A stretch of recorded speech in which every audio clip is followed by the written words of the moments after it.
daqui. Ou a melhor opção é você me engolir. Não adianta sair, você me chama na minha cara feia. Se contenta, me perdoa, esse é o poder da preta. Tu vai ter que lutar, tu vai ter que suar pra tentar me tirar daqui. Ou a melhor opção é você me engolir. Não adianta sair, você me chama na minha cara feia. Se contenta, me perdoa, esse é o poder da preta. Acabei de terminar o namoro, mas tô preparada. Tá de um rato, chama da amiga e cara nada dá. Comemoro o fim do namoro na pista, eu sei que eu roubo a cena. Comemoro porque sei que me livrei de um grande problema. De mais pro meu lado sensual, mas não é pra acabar. Também acho que sou melhor que essa garota que você tá. Não adianta mandar mensagem e me ligar, porque eu troquei o chip do meu celular. Também não vai no meu botão, vem, porque senão tu tá no mal de água quente. Tu vai ter que lutar, tu vai ter que suar pra tentar me tirar daqui. Ou a melhor opção é você me engolir. Não adianta sair, você me chama pra de cara feia. Se contenta, me perdeu, esse é o poder da preta. Tu vai ter que lutar, tu vai ter que suar pra tentar me tirar daqui. Ou a melhor opção é você me engolir. Não adianta sair, você me chama pra de cara feia. Se contenta, me perdeu, esse é o poder da preta. Acabei de terminar um namoro, mas tô preparada. Faz um rato, chama de amiga e cara nada dá.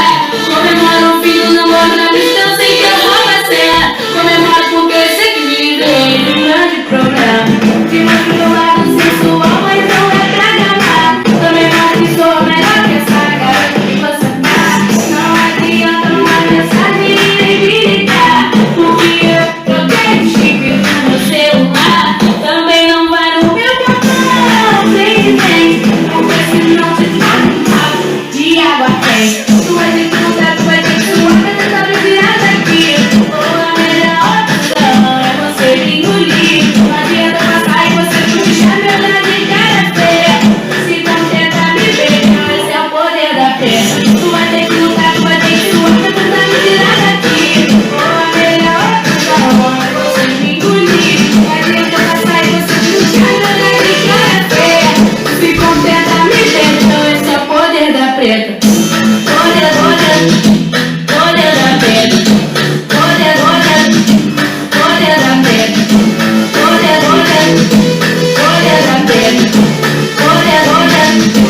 Poder da preta.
Peraí, gente, não.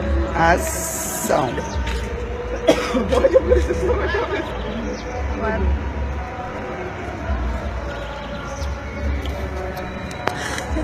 Chegamos no baile do Jacaré, o fervo, o piruzal, muito boss. Nossa, cheguei no baile 3h30 da manhã, muita chuva, mas depois de manhã foi o acorde.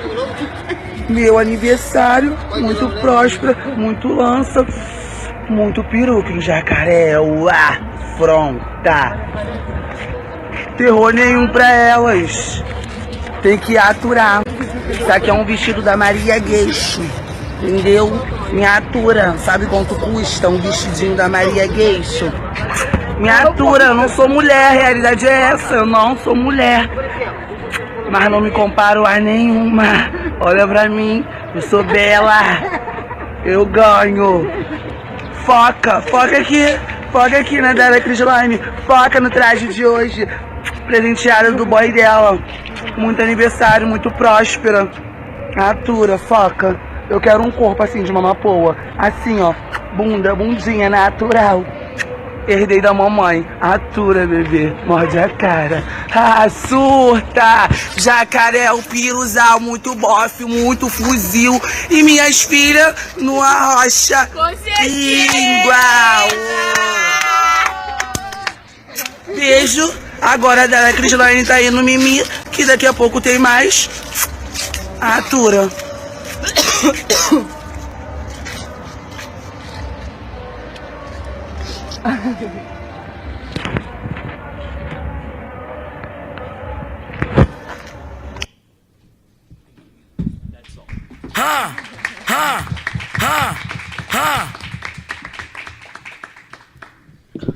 Muito bom. Bom, vou tentar fazer uma costura bem rápida para poder passar para o debate. Já falei muito hoje. Tem algumas questões aqui, alguns comentários rápidos, né? Elilson, fiquei me perguntando aqui, porque o teu trabalho, nisso que você apresentou para a gente hoje, exceto tirando o Massarré, né, toda a relação que você está tendo com os transportes e com a questão de mobilidade na cidade,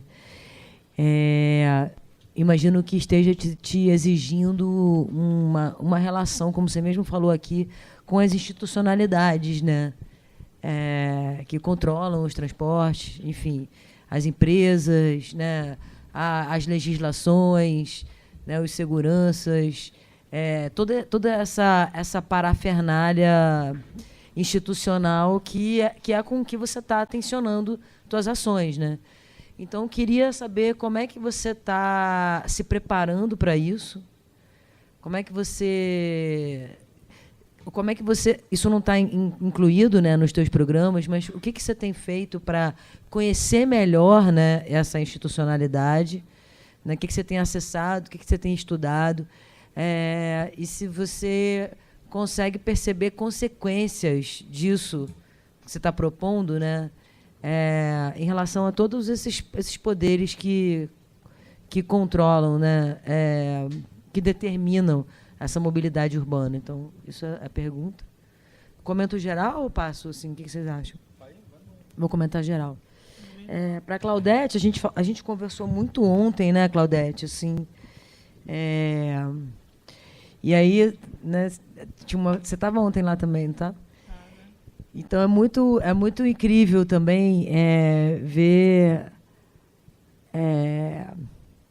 toda a relação das meninas, né, de vocês com o trabalho, né, e a possibilidade de transformar as realidades em cena, né, em teatro, que tem muito a ver com o trabalho do Boal. Mas no teu trabalho isso ganha, eu não falei sobre isso ontem, mas tem uma dimensão de cura, né, muito forte, assim. Eu tenho visto algumas pessoas no campo da arte falar em cura, nessa dimensão de cura, que também não tem nada a ver com o aspecto psicológico da coisa, né, com a ideia de psicodrama, não é disso, não. Um amigo meu, o Tiago Florencio, ele tem falado muito sobre esse lugar de cura da performance. A gente conversou sobre isso, né, no trabalho da Flávia Naves, lá no pós-graduação.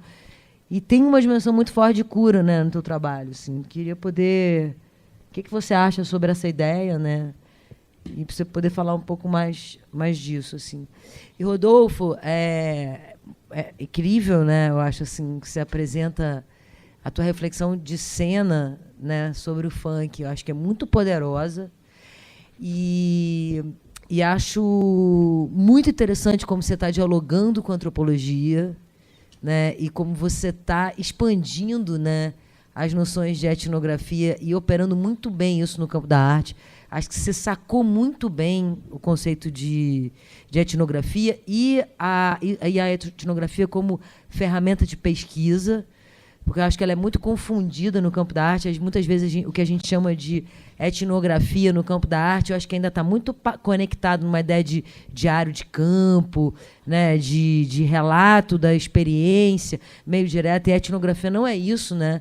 A etnografia ela é mesmo um trabalho de desmontagem, de montagem, de reflexão, de recriação textual, de junção de elementos. E eu vejo isso muito... Eu achei muito interessante isso no seu trabalho. Acho que você faz uma operação ali com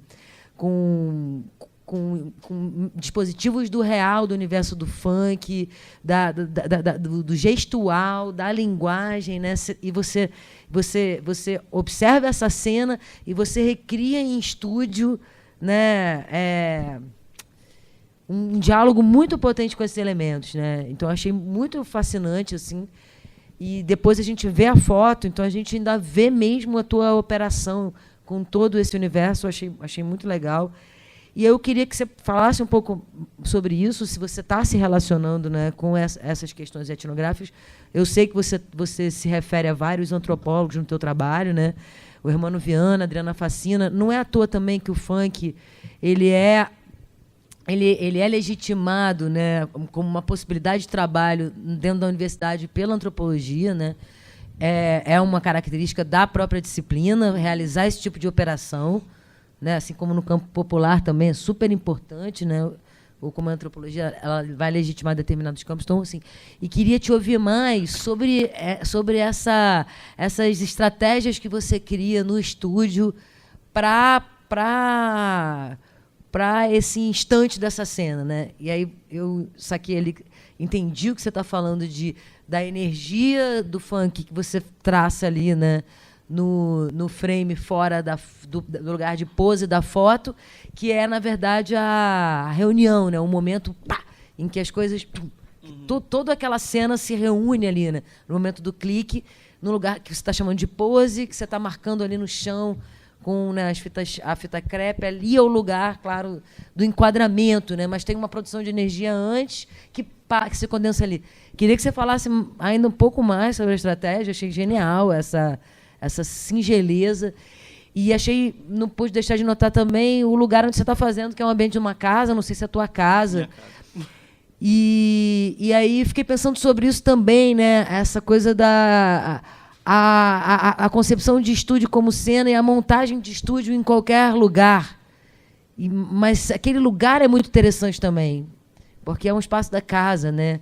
Então tem também Está entendendo o que eu estou falando? Sim, sim. Esse experimento também com o local onde você monta o aparato do estúdio. Aí me lembrei daquele trabalho do Rogério, acho que é Duarte, que monta um estúdio, monta uma lona na rua e fotografa...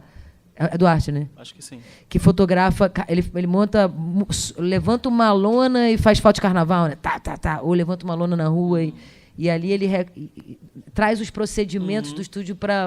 Monta essa cena estúdio em qualquer lugar, né? Mas se pelo fato também de estar na tua casa, tem algum sentido para a pesquisa. É isso.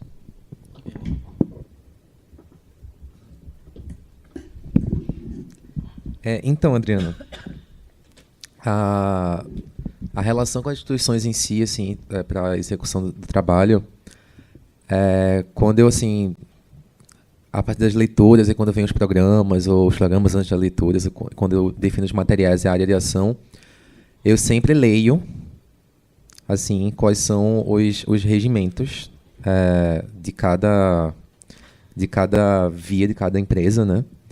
E tento ver também a inter-relação geral com os planos que a prefeitura lança no site, para isso estar junto comigo. Então, em geral, as ações, a não ser quando tem registro, que é quando eu fui, por exemplo, expulso da Central do Brasil, porque tinha uma câmara, e aí a câmara que me fez ser expulso, e não a minha palestra em si, porque eu estava no meio da Central e...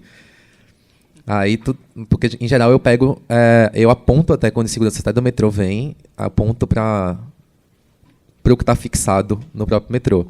Então, um dia eu estava, por exemplo, fazendo troncal, a palestra no metrô, e aí eu fiz durante a linha inteira. Acho que eu entrei na linha inteira não, mas eu entrei na Uruguaiana e fui até Botafogo. E aí, no final em Botafogo, vieram 3 seguranças para me retirar. E eu falei, claro, eu vou descer, é a última estação, tem que descer mesmo. Aí ele falou, mas por que vocês estão vindo pra cá? Ele falou, não, porque é proibido fazer isso. Aí eu perguntei, isso o quê? Aí ele, isso que você tá fazendo. Aí eu, mas o que é que eu tô fazendo? Isso, manifestação. Eu falei, eu não tô fazendo manifestação. Eu tava conversando, tava conversando, trocando uma ideia. As pessoas, porque em geral o que eu faço assim, enquanto artifício de segurança, é muito o que os ambulantes fazem, né? Porque eles não quero dizer crime, mas eles estão realmente na penalidade, né? Na ilegalidade. O que eles fazem, de fato, é ilegal. Só que no vocabulário e no trato, eles já pegam as pessoas para eles. Então, uma coisa que eu sempre tento tá ao meu favor quando eu entro no ônibus. No ônibus não, porque no ônibus é mais livre.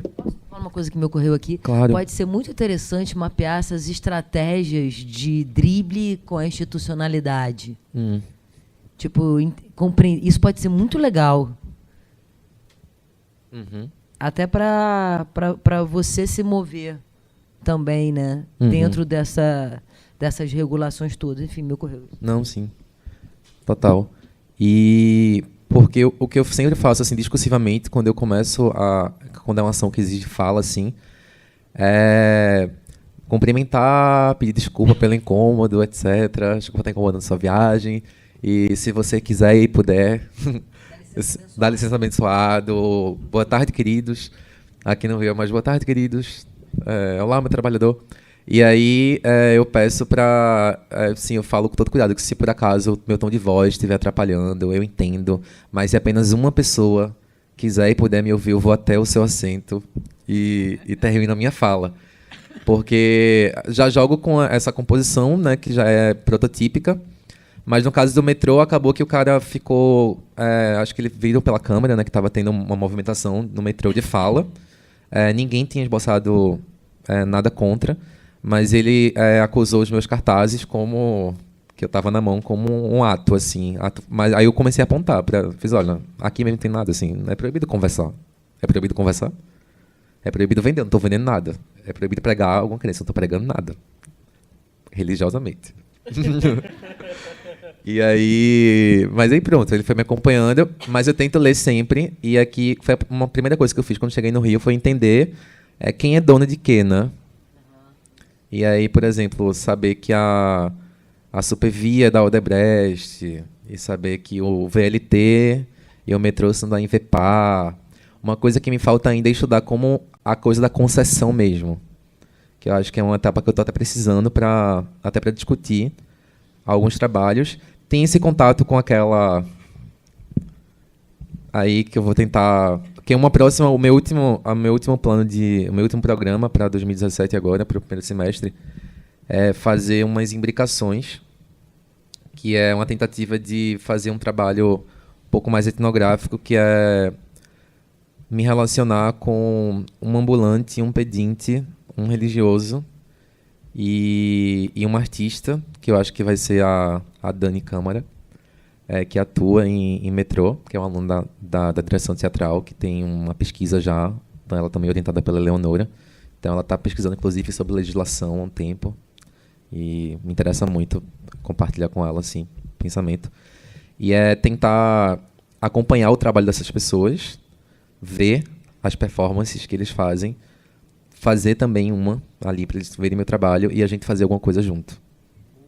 E aí porque aí eu acho que essa relação para aproximar, né, a minha colocação como performer e a minha leitura do que eles fazem como performers também, e nesses ambientes, e tentar unir estratégias, negociar juntos assim o que fazer.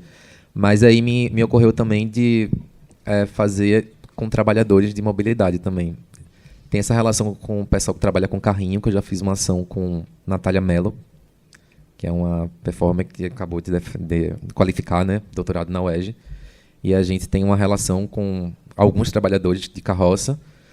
E outro dia eu acabei de fazer uma amizade vindo para cá, na UFRJ, com um motorista de ônibus que estava esmurrado e estava muito lotado. Ele fez, fica aqui mesmo. A gente começou a trocar um papo sobre a vida. E eu fiz assim, nossa, eu não vou desperdiçar esse cara, não. Porque ele começou a me contar outras histórias mesmo do dia a dia como motorista.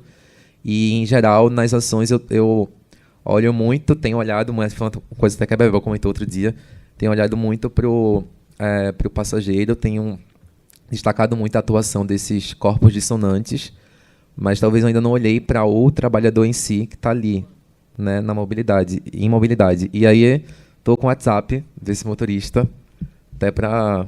Não sei como é que eu vou conseguir agir com ele ali no ônibus, mas pode até ser um ônibus parceirão meu, que eu já pego no ponto, faço um monte de coisa o dia inteiro, né? Posso até ajudar ele a passar o troco, porque ele tá ali, né, sem cobrador, não tem mais trocador aqui no Rio. Então já pode ser uma primeira ação. Mas, de fato, é algo que você fala, como está me encaminhando para a minha cabeça, assim, trabalhar mais essa relação da performance com esses trabalhadores todos, e me colocando também como trabalhador ali em mobilidade, ver o que é que surge. Porque não é fazer... tomar cuidado também para não usar esse espaço só como um lugar de cena, né? Não que você está fazendo isso, mas é muito importante, né, a consciência mesmo dessas relações todas que estão implicadas quando você decide fazer um programa, né? Ainda mais nesse caso, você está operando com a cidade, você está operando com a relação do empresariado com o poder público, que é uma questão, né, central e nodal, né, nas nossas mazelas no Brasil. Assim. Então, é muito importante esse mapeamento, o reconhecimento das forças de trabalho ali, né, as figuras, os personagens, os papéis sociais que estão embutidos, né, em todas essas cenas, sabe? Eu acho que é muito legal para o teu trabalho isso, assim. Né, para não ser só um lugar de realizar uma ação, como você falou, uma pregação política. Isso poder ter consequências mais fortes, né? E para mim até para criar essa janela do que vem depois, né, também. Que é, já que eu estou nesse fluxo todo de negociação na formulação dos programas e mais ainda na execução deles, entender como é que essa pesquisa vai continuando. Maneiríssimo. Obrigada. Obrigado. Tá. Palavra bacana essa, né? Cura, né? Ui. Mas, assim, a gente sempre trabalha com a perspectiva mais de tratamento do que de cura, né? Boal dizia, tem alguém que dizia isso, mas Boal repetiu, não sei de quem, que o ser humano não tem cura, mas tem tratamento, né? O que seria esse tratamento? Eu acho que é essa coisa da visibilidade que eu discuto na minha dissertação, e a gente está conversando também. Como é que você visibiliza o cara invisível dentro do ônibus? Quem tem que estar dentro do ônibus é ninguém. Né? Eu entro no ônibus, eu sou ninguém, eu sou nada. Amassada, exprimida, eu não sou nada. Eu não tenho personagem, eu não tenho ideia, eu tenho só dores, conflitos e cansaço. Né? No funk, né, nesse espaço marginalizado, a beça ainda, né, claro, por uma gama de pessoas, mas assim, quando é que você se vê, se percebe nesse mundo, né, de uma forma assim tão assintosa ou tão ousada, né, que essa possibilidade traz, nessa forma artística de você se mostrar. Então, acho que isso é uma forma de tratamento também, você ser percebida. Né? Uma coisa é eu falar, professora, doutora Adriana, é um tratamento, é uma utilidade humana. Eu penso muito assim, em tratamento, pensando na utilidade, para que a gente serve estar aqui. Né? E eu, às vezes, me assusto comigo mesma. Quando você fala muito de teatro oprimido, parece que é uma cura.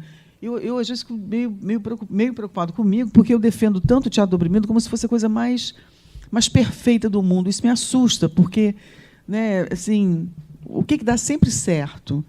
E o que dá errado, que eu não percebo também, né? Claro que muita coisa, mas assim, e o que a gente colhe? Eu acho que a gente colhe essas possibilidades de transformação. Talvez a cura seja não deixar estagnado o problema em si, né? Porque quando nós começamos a contar histórias, né? Maria Isabel está aqui, Maria Isabel faz parte do grupo Marias do Brasil. Aquela ali é a Maria Isabel. Isso. E aí, quando a gente começa a contar a história, ela conta, eu conto também minhas histórias de vida, a gente compartilha segredos, aí você vê assim, eu não estou sozinha. Né? A gente pertence a um grupo. Isso é uma coisa também muito interessante. Eu aprendi a trabalhar em grupo. É um negócio absolutamente divino. Eu sempre fui muito solitária na minha vida, meus pais eram muito calados, a gente não conversava. Quando eu comecei a fazer teatro oprimido, e você forma grupos, e com esses grupos você divide as suas perspectivas de vida, eu acho que dá um gás, dá uma força, é ser útil. Né? Então, eu acho que tem uma coisa muito assim. E Eu acho que é isso, não deixar nada impregnado a vamos contar os problemas. Contou o problema, como aquela história da menina, né, com 10 anos, a família foi embora. Deixou ela sozinha e ela não sabe até hoje por quê. Hoje ela tem 60 anos. Ela contou a história, mas a gente não fez disso um crivo. Né? Também, esse não é um julgamento, não há uma censura, há uma distribuição de dores, e dessa distribuição vamos dividir aqui e vamos botar alguma coisa, vamos remanejar, talvez seja um remanejamento de ideias. Porque quando eu faço essa pergunta da cura, baseada até em coisas que eu ouvi o próprio Tiago falando, assim, tem uma... A gente é muito permeado por várias feridas coloniais, né? Eu acho que o tema que você trata, né, a questão do emprego doméstico no Brasil, ele está articulado com feridas coloniais duríssimas, né? E que são de todos nós, né? É isso. A arquitetura dos apartamentos, ele ainda reproduz, né, a relação Casagrande-Senzala, assim. E o trabalho de vocês, quando vocês invertem essas posições, né? Quando vocês se apresentam e a patroa está na plateia assistindo o espetáculo e se vendo, né? Tem uma dimensão de cura que é para além de um lugar pessoal também, que passa pela pessoa, óbvio, né? Porque essas feridas, elas nos marcam, assim, mas tem uma dimensão aí de você estar resolvendo também um nó estrutural das questões brasileiras que eu acho muito, muito forte. E acho interessante, talvez, assumir essa ideia de ferida colonial e de cura, né? Depois eu posso até te passar as referências do trabalho do Tiago, assim, que é muito interessante nesse sentido, sabe? Ações que possibilitem mexer com essas feridas que são, tipo, históricas, coloniais, que passam pelos corpos e transformar isso numa outra coisa, né? Virar o jogo, né? Acho que dividir o jogo também, assim, você expor isso, porque a gente pode conversar entre a gente, nós, as trabalhadoras domésticas, nós, os professores, nós, e quando a gente expõe para qualquer pessoa, né? Então, acho assim, aí esse incômodo não é só da Maria, né? Todo mundo, quando a gente fala, porque o trabalho doméstico, aí todo mundo se incomoda, eu já tive, quem é classe média, assim, já tive uma trabalhadora, esse incômodo ele passa a ser de todo mundo. Acho isso importante também, porque não é uma relação só de uma única via, né? São várias vias a nossa relação. E que o teatro ele tem essa possibilidade, você se percebe no meio das ações e das transformações, né? Isso é importante. Tem uma coisa também que é muito, muito interessante, muito bonita, de assim, as histórias são a partir de histórias, você quer contar, mas tem conflito, alguma coisa que você queria muito, né? Por isso que a gente chama de oprimido. Você deseja muito alguma coisa, mas não conseguiu.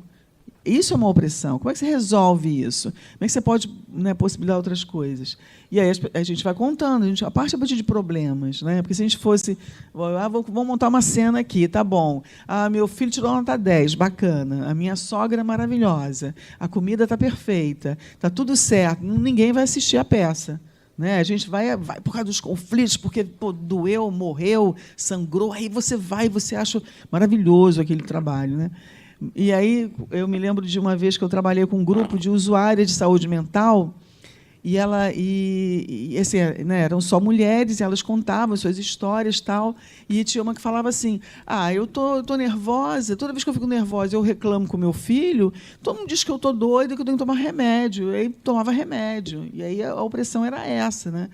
Mas sempre assim. Eu falei, mas o que mais? Eu sempre quis casar. Ela falou, sempre quis casar. Meu marido não quis casar comigo, eu engravidei, não sei o quê, sempre quis casar. Na peça, ela casava.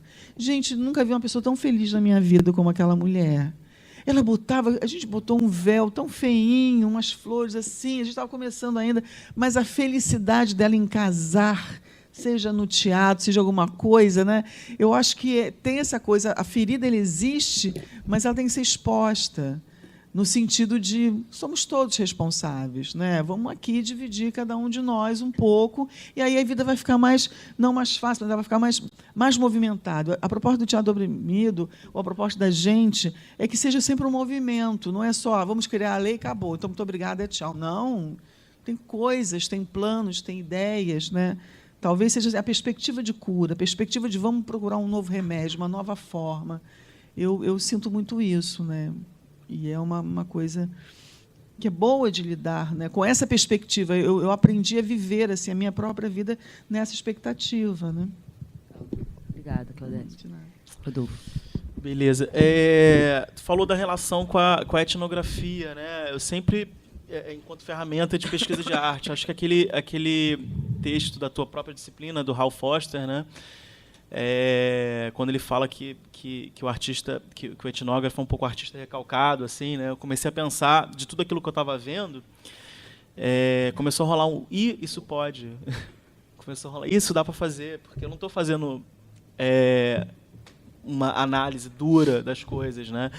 Então comecei, acho que, me liberar dali, mas com um certo receio por não estar num programa que não tem um especialista clássico, né, de funk, que estuda isso há anos, né, como a Adriana Facina, essa outra galera. Então eu sempre tenho muito medo de me arriscar a coisas do funk que eu não possa dar conta, que eu não tenha aquele esmero acadêmico para falar daquilo. E aí, acho que foi uma nota de pé de páginas que eu fiz, eu botei metade de uma página como uma nota de rodapé, e a Eleonora escreveu em caixa alta, vermelho, no meio do meu texto, né, assim, por que a sua experiência está minimizada neste texto? Né, e aí eu falei assim, eu vi a Eleonora gritando, assim, né? Eu falei assim, eu acho que isso começa a ser importante, eu acho que eu vou começar a tirar essas notas e trazer para o texto, porque eu estava deixando isso muito pouco de lado, enquanto isso era um dado ali, um dado lá, para lá, né?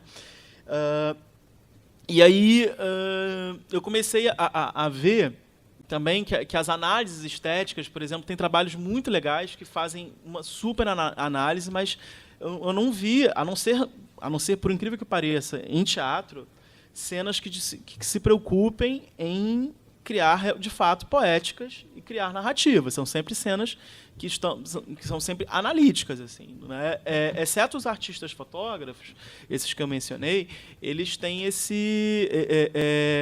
fez parte do trabalho dele, né? O Vincent, que é o francês, o trabalho dele ele ecoa bastante. Ele fala muito, né? Enquanto ele é um historiador.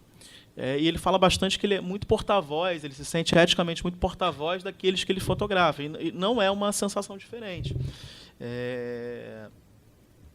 Muito delicada e muito ética também, né? Então, assim, você perguntou sobre as estratégias, né, desse estúdio, dessa espécie de estúdio, né? Então, quando eu cheguei na ideia de pensar um quadrado, é porque ele consegue, tecnicamente, para mim, manter essa espécie de flexão, parece que é um carrinho de flexão, né? A minha ideia é que puxa dali e dispara, né? Dele manter dentro da gramática da linguagem de um retrato fotográfico. Porque se eu tivesse essa coisa acontecendo aleatoriamente, tecnicamente ele me fugiria da minha marca de luz. Mas não só. Em termos de linguagem, aquilo ali permite que aquilo aconteça diante da câmera e para a câmera, naquele momento. Ali, naquele espaço pequeno, curto, apertado, que é a minha sala, né, ele acontece da câmera, em frente à câmera, para a câmera ali. Eu pareço que em certos momentos eu estou dançando com o Júri, né, que é o rapaz. Então, o que eu comecei... O que está sendo esse retrato, essa espécie desse quadrado? Né? Está sendo, na verdade, uma capacidade de eu conseguir articular o corpo de quem eu estou fotografando com uma linguagem de retrato fotográfico. Está sendo uma maneira que eu encontrei de conseguir conjugar as duas coisas. E aí me passa pela cabeça, desde suspender esse quadrado, desde criar só uma entrada para ele, desde deixar ele reto em frente à câmera, de botar ele no alto, de mover, eu de repente nem ser um quadrado, ir para um lugar um pouco maior. O fato de ser a sala da minha casa tem uma questão bem objetiva, na verdade, é que fica mais fácil do que marcar 3 horários juntos. O meu horário, o horário de quem eu preciso fotografar, o horário de um estúdio. Não precisa tirar equipamento de casa. O estúdio até facilita que tem equipamento do estúdio, mas às vezes não tem, aí eu tenho que levar os equipamentos todos. Mas não só isso. Quando eu falo estúdio... Mas não acho que tem que montar, não acho que tem que ir pro estúdio, não. Você entendeu o que eu falei? Entendi. Mas não só isso. Quando eu falo estúdio, assim, para uma pessoa comum, essas pessoas não são modelos, né? Não estão acostumados a estar diante da câmera fotografando. Quando eu falo estúdio, as pessoas estúdio, o que é um estúdio? Então, eu falo, não, vamos lá em casa. A gente vai conversar. A gente vai conversar primeiro. E aí, e aí a coisa começa... dali se desenvolver. E aí eu começo a pensar, por exemplo, em rua. Começo a pensar em como que isso pode ir para a rua. Não, vamos na rua. A gente vai na rua, em outros lugares que pode ser esse estúdio do lugar do estudo, não do lugar formal, né? Acho que por isso que o título é o tal do Aquendano, porque o retrato é uma coisa sempre muito engessada. Quem vai, assim, pode ser, eu acho que pode ser quem for. Assim, se não for um modelo muito seguro, a pessoa chega em frente à câmera, o corpo enrijece inteiro. Então, desde essas estratégias de que a música permite criar, sei lá, pensei nisso agora, flexões no corpo do fotografado para que ele dispare em algum ponto, e aí isso dá a ver um monte de coisa, né? Dá a ver uma gestualidade que não seria possível se fosse de uma outra maneira, dá a ver um tipo de rosto que é de uma outra maneira, uma série de coisas que eu venho literalmente estudando, né? E aí é isso contaminando a minha escrita contaminando isso, indo de uma coisa para outra. Então vamos abrir para as perguntas. Tem um sem fio aí? Eu vou no banheiro, eu estou bem apertada para fazer xixi. Meu Deus, eu também, pode ser. Isso é uma pergunta. Beber a garrafinha. Pode. Tá. Então, primeiramente, queria parabenizar, né, a realização desse evento, que é muito legal, porque pela primeira vez a gente consegue ter uma compreensão legal do que está sendo produzido aqui no programa, né? E como é legal, 3 trabalhos diferentes conseguem ser articulados minimamente em alguma questão. E então eu tenho 2 perguntas. A primeira para você, Claudete. Desculpa, eu perdi um pouquinho da sua fala inicial. E eu queria saber qual é a sua intenção de dar continuidade à pesquisa. Quais são os próximos passos depois de se defender e etc. Eu pergunto isso porque eu vim da psicologia da UFRJ. Não sei se você teve alguma experiência lá. E a gente tem no dia da semana do psicólogo, a gente faz a semana da psicologia. E, geralmente, quando eu era, há 10 anos atrás, quando eu estava lá, sempre vinha um cara, que eu nunca vou lembrar o nome dele agora, a gente fazia tipo uma experimentação do teatro do oprimido. Assim, eu tenho uma pequena experiência, assim, e a gente pensava como um método de tratamento, como você fala, né, dessa coisa processual, de causar um insight, uma catarse que consiga fazer a pessoa ter uma certa consciência do que está acontecendo.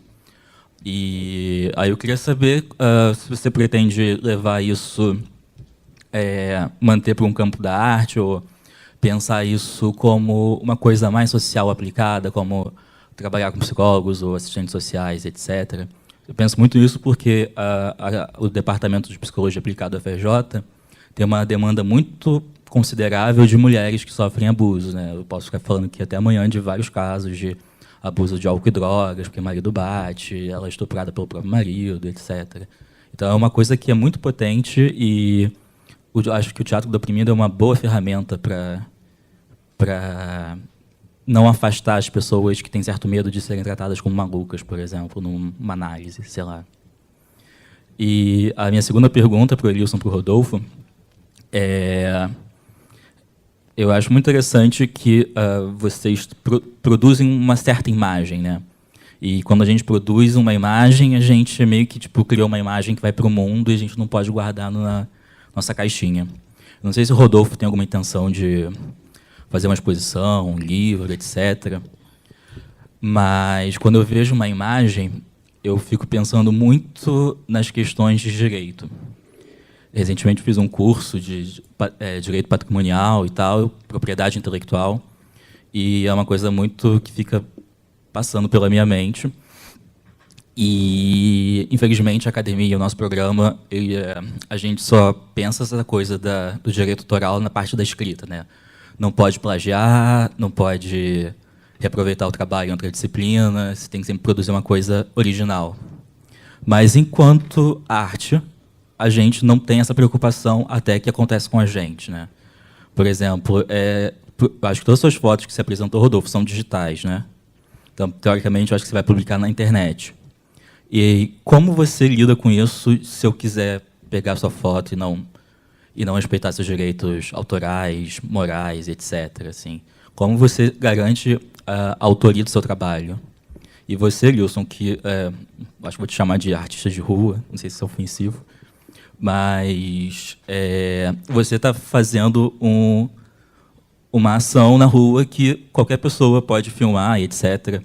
E como você pensa e tem os cuidados para os seus projetos e eu saber que aquela foto ou aquele vídeo é do Lilson, né? Porque escapa, a gente não tem um certo controle. E também se é uma preocupação de vocês isso, vai, deixa para o mundo. Enfim, é isso. Eu podia só quebrar o protocolo e ir no banheiro. Vai, Claudete. Mas tá. Então, como é que é teu nome?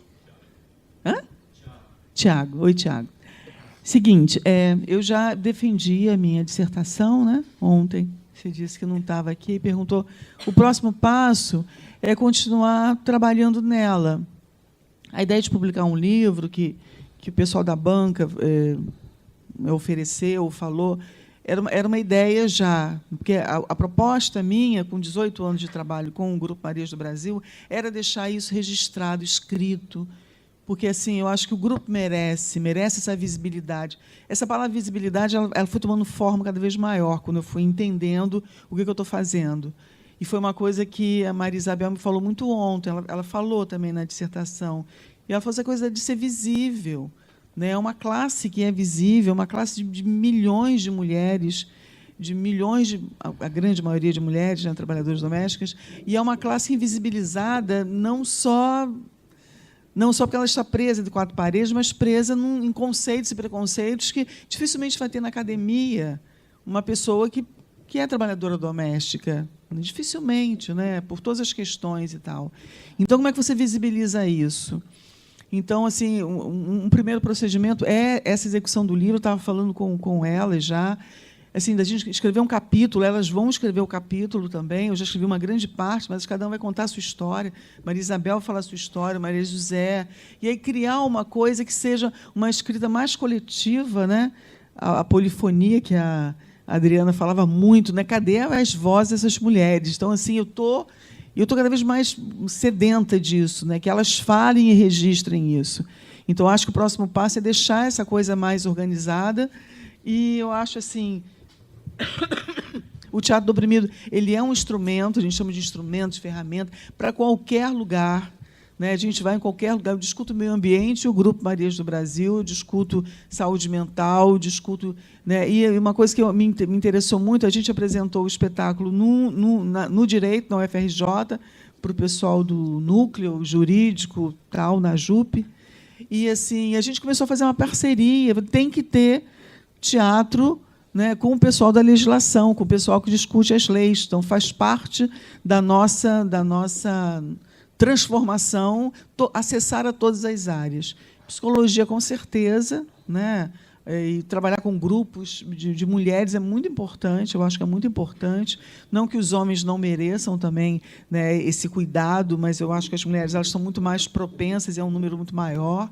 Então, a minha prioridade é trabalhar mais com as mulheres nesse sentido, mas eu acho assim, super válido. É um instrumento que facilita. Né? É divertido, a gente faz uns jogos super bacanas, super divertidos, a gente ri juntos, a gente distorce, torce, retorce o corpo, que é muito saudável. Ninguém é ridículo, porque todos nós fazemos movimentos ridículos, então, né, estamos todos no mesmo patamar. A gente conta as histórias, a gente apresenta um espetáculo, a gente vai para a rua. Eu acho mais difícil que fazer teatro do oprimido, eu acho que não tem. Eu acho tão difícil, né? Você vai improvisar lá. A pessoa que nunca passou na rua, o Tiago passou na rua, eu quero entrar em cena, vou substituir. E aí, quem é essa pessoa? Mas eu vou improvisar com ela, mantendo o meu personagem. Assim, é uma complexidade que te dá uma abertura muito grande para trabalhar em todas as áreas. Então, os convites são sempre bem-vindos, né? Oi, Tiago. Então, você perguntou primeiro sobre a questão das fotos na rua, né? Porque realmente é uma coisa que tem como você ter muito controle em relação aos transeuntes. Então, acontece sempre, quando eu faço alguma das situações, que vem as pessoas e fazem um selfie, ou ficam filmando, e eu realmente não tenho noção para onde está indo. Eu só consegui ver uma vez, e nem foi um trabalho meu, foi uma experimentação que eu fiz com a professora Heloísa Brantes num ateliê lá do Elliot Sica, que a gente estava com um grupo engateando no trilho do VLT. E aí foi o único que eu tive acesso, porque o André, que tá ali filmando, que viu e me falou. E aí tem todo um discurso do cara que estava filmando, assim, enquadrar a gente, como ele chama de leitores de freixo. Essas coisas também, que a performance tem qualquer que seja o programa de ativar a coisa do protesto, né? Mas, assim, essa coisa do transeunte, a gente não tem realmente muito controle. Agora, sobre o registro do trabalho, é algo que eu tenho amadurecido na minha cabeça, sobretudo nos últimos dias. É muito importante, assim, por exemplo, eu não trabalho com vídeo, né? Eu trabalho com ação na rua. Trabalho com ação. E aí eu agora tenho consciência de como é importante encontrar uma parceria para registro, que a pessoa entenda que faz um registro do seu trabalho com o seu trabalho e que o trabalho permaneça nesse registro, né? De que o registro não deturpe, de certo modo, o programa que você criou. Ou o programa que você está agindo junto com pessoas. E aí, por exemplo, nesse sentido que você perguntou, Massarré, que é uma ação coletiva que eu tenho feito assim, ao longo do ano com várias pessoas, e várias pessoas que eu não conheço às vezes chegam para fazer junto a ação, mas é uma ação sempre continua sendo planejada e repensada e surgindo uma vontade, assim, sempre penso nos trajetos. E aí Massarré existe, por exemplo, um registro de Massarré, e que por também uma questão minha mesmo de amadurecimento com o trabalho, de autonomia, né? E aí eu fui surpreendido outro dia desse registro, que já estava com um discurso de filme, assim, mais sobre ação, mas de ser apresentado numa mostra, para você ter ideia, assim, numa mostra com pagamento de cachê, e que eu não fui nem comunicado por quem fez o registro da ação, de que essa ação ia estar numa mostra, e o registro tem o mesmo título da ação, e há coisas no registro, há intervenções de ordem da edição, assim, de colocação de recursos mesmo audiovisuais, que não estão em consonância com o programa, né? E acabam mudando radicalmente o que é a ação. Então, esse acontecimento, você perguntou isso, né? Então foi a coisa mais recente, me faz assim repensar a própria autonomia do trabalho, mas claro que quando o trabalho está no mundo, você perde o controle sobre ele, e Massarré, de fato, até pela quantidade de gente que faz. Outro dia eu estava no seminário e um professor mencionou sobre assim, Massarré, depois falou que ficou sabendo, em Brasília me contaram de uma ação, sei o que lá. E aí eu estava lá, assistindo, trocando ideia com o cara, e falei, essa ação o programa é meu, sei o que ele fez. Então, pelo compartilhamento na rede, você perde o controle disso. Agora, a questão de veicular o registro que se faz da sua ação como uma nova obra e a perda desse diálogo, isso eu acho gravíssimo, e são questões éticas e estéticas, claro, está tudo junto, que eu estou agora pensando, até pela questão do amadurecimento, porque o trabalho leva um tempo, né, para você entender também para onde ele está se encaminhando, as demandas dele. E não sei se eu respondi ou se eu estou respondendo. É porque tá uma coisa, porque você fez uma pergunta de algo que tá ocupando a minha mente e meu corpo algumas noites. Então, sobretudo nesses últimos dias. Então é algo que eu estou pensando, assim, mas até para rever posturas minhas mesmo, né? Enquanto cuidado com o trabalho, autonomia e de deixar claro, né? Porque às vezes questões éticas e estéticas estão na sua mente, você acha que algumas pessoas também têm o mesmo pensamento ético da coisa, mas às vezes não, né? E aí somos todas pessoas, né? Esse é o grande risco, no fim das contas. Mas saber com quem você está trabalhando e está nesse diálogo, né? Eu acho que isso é o crucial. Só uma pergunta. A gente tem até que horas o auditório? Acho que 8, né? Então são São 7:08. Acho que dá para a gente, se a gente fizer perguntas mais curtas, dá para aproveitar. Ou se também só tiver... Quantas pessoas querem perguntar? Miro, quem mais? Bebel. Podia juntar um bloco, então, do Miro, Bebel, e vocês respondem. Eu vou só fazer um comentário rápido, Tá. só com relação à questão do Thiago. Eu acho que com relação à fotografia, a gente tem uma clareza legal, um pouco mais como proceder, né, digamos assim. Tem lá dentro do arquivo da imagem, metadados, mas não adianta. Quando essa imagem quer ser deturpada, ela vai ser deturpada e ponto. O que eu acho que eu tenho interesse é não perder diálogos, como o caso do Elilson. Acho que é mais problemático ainda porque a obra está ali naquele espaço-tempo, teve uma intencionalidade, se aquilo sai dali, realmente é problemático. Agora, tem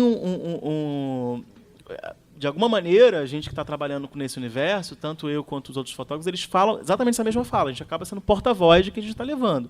A imagem, parar num jornal, com uma notícia meramente ilustrativa, de uma matéria esquisita, é o pior dos mundos para mim.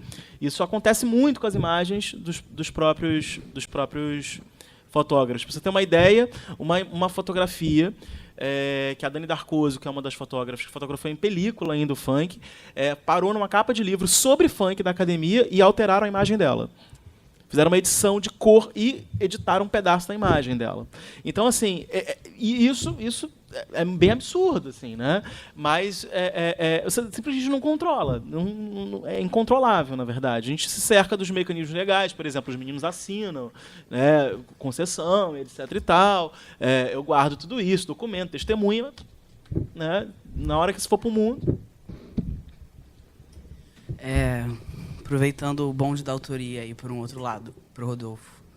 Eu fiquei pensando numa coisa que é um pouco um assunto que, de uma época que eu fotografava cena, eu conversava muito com as pessoas que estavam em cena, que é de quem é a autoria dessa foto, né? Uma vez que grande parte do que é esse objeto imagem é um outro trabalho.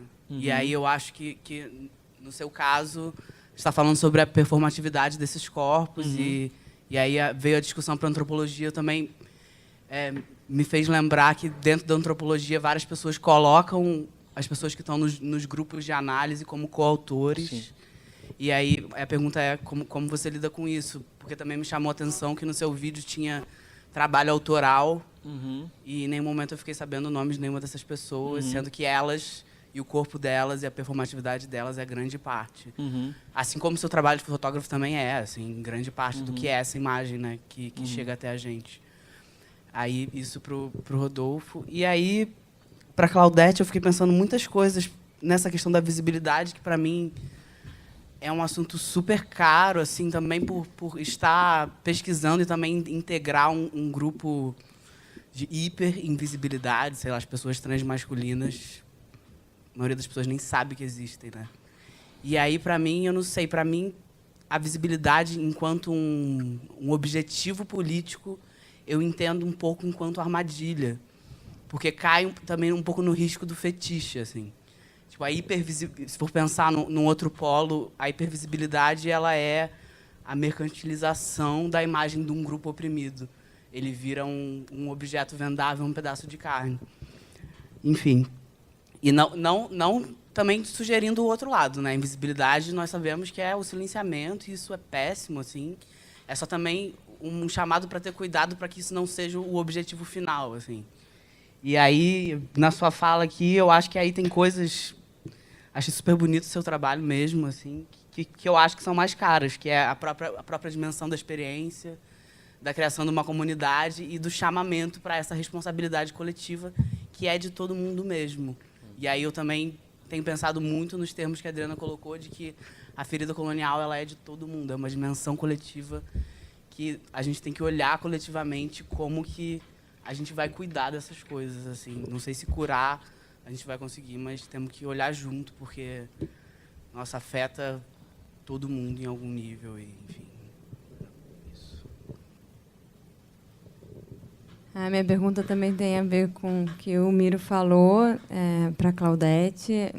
Acho que você é a primeira pessoa a retirar a sua dissertação da estante das capas pretas. Acho que eu preciso ler o seu trabalho. E é sobre essa questão também da invisibilidade, porque o meu trabalho ele está um pouco se encaminhando para pensar o trabalho da mulher, né? Na verdade, meu trabalho é sobre o espaço de trabalho, mas então só que eu tenho pensado na invisibilidade como uma estratégia não a ser combatida, mas como você pode pensar então a invisibilidade como uma ferramenta para o trabalho, como linguagem, para o trabalho ganhar outras formas de aparência e aí, enfim, também queria discutir sobre isso. E agora o Miro acabou que colocou também uma outra visão sobre esse termo, né, e essas operações. Então,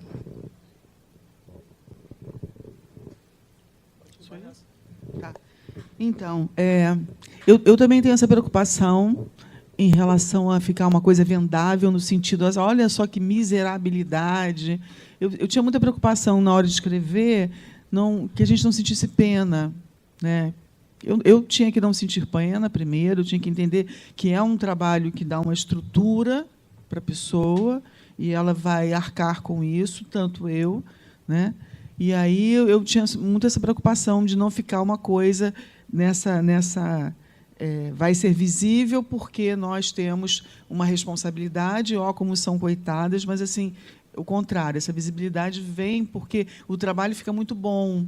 Artisticamente, falando pelo potencial da arte, fica muito bom porque elas são muito intensas em cena. Um dia, quando você vê o trabalho, quando estiver mais desenvolvido, você fica encantado, porque elas contaram as histórias, elas estão representando suas próprias histórias. Isso dá um poder muito grande à pessoa, né? E essa visibilidade vem através da arte, vem através de como elas cantam, como elas se colocam, a mesma coisa do funk, quando a pessoa está dançando, está se expondo, né? Então, assim, isso é uma coisa saudável nesse sentido de que todas as possibilidades que nós humanos temos de nos relacionarmos, e a arte ela tem várias possibilidades, né? Ela tem vários encantamentos que o sentido da gente percebe a pessoa, que a visibilidade não deve ser só a nível assim de vamos visibilizar essa classe social oprimida e vamos nos consternar, mas quais são as ações possíveis, né? Se você parar para conversar com a Maria Isabel, ela agora é vice-presidente do Sindicato das Trabalhadoras Domésticas por causa desse trabalho que a gente fez. A gente se aproxima de vários parceiros, né? Então, tem uma coisa assim de não ficar estagnado só nessa questão, mas eu entendo essa preocupação de ficar uma hiperinvisibilidade, né? Uma hipervisibilidade. E essa questão de a gente poder trabalhar, né? Trabalhar com os exercícios, com os jogos, montar um espetáculo, as pessoas conversarem, as pessoas se ouvirem. Eu acho que é um trabalho de coletividade assim, intenso, né? A gente já formou vários grupos. Eu já trabalhei com vários grupos de mulheres, de crianças, de idosos, de pessoas com deficiência visual e tal. E aí é nessa relação que a gente cria o que a gente quer fazer. O instrumento existe, que são as técnicas. E o tema sai a partir do grupo. O grupo define as histórias, define como é que vai ser o espetáculo. Então, é possível a gente poder trabalhar com todos os segmentos, né, da nossa sociedade brasileira amada. Rodolfo. Desculpa. É que só porque o Miro falou, eu lembrei de algo que eu não comentei. Teu trabalho, acho que ajuda, assim, no que eu estava pensando, é só mais um pensamento. É que você falou a questão do programa performativo, é ali que você faz todo um trabalho também com plano de composição, e você usou o termo coreografia enquanto a ação que lá o seu colaborador, a pessoa fotografada, está fazendo. Só que uma coisa que me chamou muita atenção no vídeo é como também todo o movimento dele está te coreografando. Sim, sim. E que é super... Para mim foi a coisa mais forte assim, quando eu vi no trabalho. É como o fotografado está coreografando o fotógrafo. E muito. Tem hora que tu foi no chão, né? Rolou, então... Enfim, acho que tem uma... Isso eu passei a colocar, esse dado eu passei a colocar no meu texto, porque já entrando na tua questão, isso me faz entender que a coisa está acontecendo em coautoria. Eu tenho chamado nos meus escritos isso de uma fotografia em coautoria. E aí, isso está em processo, não sei se esse nome vai permanecer, mas uma questão, para mim, é muito forte, que é essa que eu coloquei ao longo desse texto ensaístico que eu li, que é como que devolve isso para o lugar que é de direito, né? Mas isso no sentido ético, como que eu devolvo essas imagens que dali eu estou me inserindo, indo e vindo, né? E aí tem um ponto que é bem interessante, que qual o sentido ético mesmo da coisa que está acontecendo, desse tipo de imagem está circulando e por onde está circulando. É claro que eu, no campo da arte, quer botar o seu nome, assinar esse trabalho, né? Mas, num sentido político, talvez não haja instrumentos ou mecanismos para que isso aconteça de uma outra forma. Mas eu acho que isso pode acontecer de maneira potencializada quando de fato a circulação das suas imagens acontece de uma maneira ética. Por exemplo, o Vincent Rosenblanc, que é um dos fotógrafos franceses, ele sempre expõe os trabalhos deles em comunidades, em projeções, por exemplo, em bancas de jornais, em bailes, fazem bailes só para projeções de imagens, sabe? Só para que aquelas pessoas daquele universo que ele fotografou. Quanto ao nome, de fato, foi relaxamento mesmo botar no vídeo. Eu tenho o nome de 90% dessas pessoas, eles aparecem ao longo do trabalho quando eu estou falando, quem fez, quem disse, quem não disse, quem trouxe o dado, quem não trouxe o dado. Num primeiro momento, que eu nem chamo nem de ensaio, que eu chamo de série, que foi quando eu, de fato, mergulhei nesse universo de imagens, foi onde eu produzi dezenas de coberturas de shows, dezenas de coberturas, e eu resolvi revisitar todas essas imagens e falar assim, o que daqui tem alguma coisa aqui, o que daqui fica. Por acaso, algumas dessas pessoas que eu fotografei, eu consegui contato depois e elas estão comigo, sendo fotografadas até o momento. Outras são fotos, às vezes, de momentos de multidão e etc. Então, eu entendo que está ali como parte da série, mas de nome eu tenho anotado, consigo ter anotado nome do lugar, nome da apresentação e quando foi, etc. Tudo que eu sou um pouco cuidadoso com a história dos metadados daquela imagem. Eu gosto de colocar ali tudo que se refere àquela imagem, até para lembrar depois, caso acesse isso, até enquanto lixo, né? No sentido que a gente às vezes não olha nunca mais, a gente olha depois e fala, uau, isso aqui serve para alguma coisa. Mas eu tenho essa questão mesmo de, ao longo desse processo da minha escrita, de como produzir uma devolução, mas uma devolução ética da coisa. Bom, Intercena só está começando, hoje é a primeira mesa. Amanhã a gente tem 2 mesas, 3, como é que... Eu acho 4. 4 mesas? 5 mesas. 5 mesas. 5 mesas? Ui! Que horas que começa? Às 10? 10. Às 10 horas, então, 10 a da gente madrugada. tem a primeira mesa, a segunda mesa será Depois do almoço. depois do almoço. E as outras 3 vai até o final, com intervalo, vai ser até as 8. Tá, então amanhã, maratona Intercena de 10 às 8. Estão todos convidados. E é isso. Valeu, Muito obrigada. gente.